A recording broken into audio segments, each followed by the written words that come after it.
Hello everyone, this is Professor Sana Ansari and welcome back to my YouTube channel. Friends, in our last video, we already started the question from chapter number 4, and the question was types of FDI, that is foreign direct investment. So we already learned about the three types of FDI, which includes greenfield investment, mergers and acquisitions, horizontal and vertical investment, in which we discussed about the backward and forward investment, and third we discussed about the inward or outward investment. So basically in this video we're going to start with the question, that is what we call the benefits of FDI, and would like to inform you if you want to watch the types of FDI question also. So I am going to share the link on my description box so you can watch from there. So now let's start with this today's question, friend, that is the benefits of FDI. It means we're going to discuss about the advantages of FDI to the host country. Okay, so now let's start, friends. So as you can see on the screen, the very first benefit is increased investment. So basically we can say that FDI help us to increase our additional investment, and it can contribute the total investment in a host economy. जो भी host country होता है उसके capital में addition लाने में help करता है आपका FDI. इसका सिंपल मीनिंग ये होता है फ्रेंड्स कि हमारा जो कैपिटल एक्यूमुलेशन होता है ना, बट अगर if the country is doing FDI, सो या फिर किसी कंट्री में FDI हो रहा है, सो क्या होगा, फॉरेन से जो इन्वेस्टमेंट किया जाता है होस्ट कंट्री में या होम कंट्री में, सो उस पर्टिकुलर कंट्री का इकोनॉमी और ज़्यादा एनहांस होता है, या फिर मैं ये कह सकती हूँ उसका जो कैपिटल होता है ना, ग्रॉस फिक्स कैपिटल, वो फॉर्मुलेट होता है, या फिर in simple words I can say that कि इनका टोटल इन्वेस्टमेंट लेवल जो है वो बहुत ही ज़्यादा इंक्रीज हो जाता है. Basically it provides us the additional capital, but at the same time it does not increase the external depth. मतलब हम ये कह सकते हैं कि ये एक तरीके का लोन या क्रेडिट नहीं होता है जो हमारे लिए डेप्थ कंसिडर किया जाए, बट ये हमारे लिए एक बेनिफिट वाला पॉइंट है जहाँ पर फॉरेन कंट्रीज़ हमारी कंट्री में इन्वेस्टमेंट करके हमारे कैपिटल को और भी ज़्यादा इंक्रीज़ करती है. सो पहला पॉइंट आपने ये देखा कि कैपिटल तो एक्यूमुलेट हो रहा है, एडिशनल कैपिटल गेन हो रहा है, साइमल्टेनियसली आपका जो लोन या डेप्थ या जो क्रेडिट होता है वो रिड्यूस होता है. ठीक है.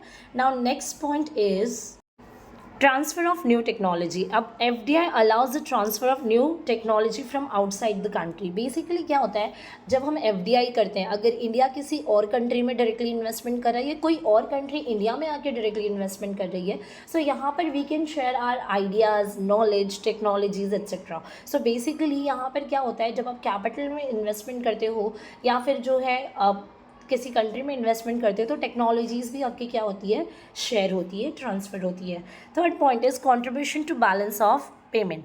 So FDI can make a contribution to balance of payment by contributing towards its servicing repayment, boost export marketing, produce for an external revenue. Basically क्या होता है, बैलेंस ऑफ पेमेंट क्या है, अगर आप जानते हैं कि बैलेंस ऑफ पेमेंट मतलब हमारा एक बजट का स्टेटमेंट होता है जहाँ पर हम हमारे income and expenditures, exports and imports को क्या करते हैं, कंपेयर करते हैं. सो बेसिकली जब FDI होता है, अगर समझो कोई और कंट्री, यूरोप, अमेरिका जैसी कंट्री अगर इंडिया पे इन्वेस्टमेंट कर रही है, सो हमारे लिए एक पॉजिटिव कॉन्ट्रीब्यूशन होता है, और हमारा जो बैलेंस ऑफ पेमेंट होता है ना, इसका जो डेप्थ वगैरह होता है ना, हम ईजिली मतलब हमारा बजट में अगर कहीं क्रेडिट या लोन है, सो हमारे पास कैपिटल जब आता है बाहर देश से, तो हम उस कैपिटल से हमारे डेप्थ और लोन को पे कर पाते हैं. सो हम लोग रीपेमेंट कर पाते हैं, और इससे क्या होता है, साइमल्टेनियसली आपका एक्सपोर्ट इंक्रीज़ होता है, इंपोर्ट कम होता है, और हमारा जो फॉरेन एक्सचेंज रेवेन्यू वो बढ़ेगा क्योंकि एक्सपोर्ट बढ़ रहा है.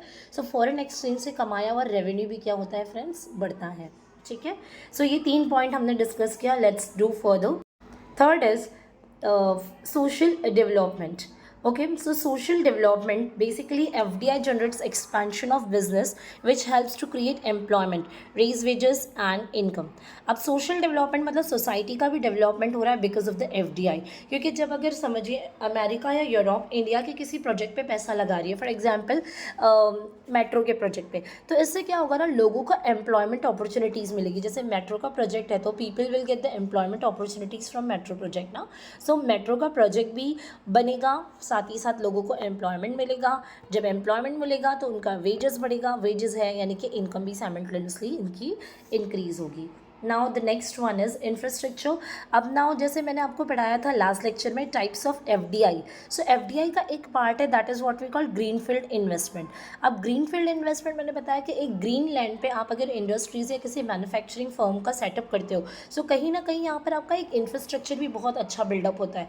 जैसे लास्ट के वीडियो लेक्चर में मैंने नवी मुंबई का जो इंटरनेशनल एयरपोर्ट है इसका एग्जाम्पल दिया था। अगर आप उसकी पिक्चर चेक करोगे गूगल पे जाके, सो वो इतना ब्यूटीफुल लगता है, मतलब पूरे एक ग्रीन लैंड पे एक अच्छा खासा मैन्युफैक्चरिंग यूनिट एंड एयरपोर्ट जो है वो आपको दिखाई देता है। सो वो एक बहुत ही ब्यूटीफुल सिनेरियो होता है और एक बहुत ही अच्छा सा इंफ्रास्ट्रक्चर आपको देखने को मिलता है। सो ये सब एफडीआई के टाइप्स है, बट एफडीआई की वजह से हमारा इंफ्रास्ट्रक्चर भी इम्प्रूव होता है। Next is stimulate domestic enterprises. अब डोमेस्टिक एंटरप्राइजेस को इंक्रीज करने में एफडीआई हेल्प करता है, क्योंकि stimulate domestic enterprises to produce better quality of goods and services, increase employment and new job opportunities. अब एफडीआई मतलब जब अगर कोई कंट्री हमारे इंडिया में आके इन्वेस्टमेंट करिए किसी भी प्रोजेक्ट पे, ये ज़रूरी नहीं है कि सिर्फ मेट्रो, अगर कोई प्लांट है, कोई मशीनरीज़ है, कोई बड़ी इक्विपमेंट है या कोई बड़ा सा प्रोजेक्ट है, उस पर इन्वेस्टमेंट किया जा रहा है, तो इससे क्या होगा, कहीं ना कहीं हमारे जो डोमेस्टिक छोटी छोटी कंपनियां होती है ना, उनका भी लेवल इंक्रीज होता है, because they need to support that particular project. तो इससे क्या होता है, they can provide a better quality of products, जिससे इनकी सर्विसेज बढ़ेगी, एम्प्लॉयमेंट जनरेट होगा, न्यू जॉब अपॉर्चुनिटीज़ भी मिलेगी। ठीक है। The next is import substitution.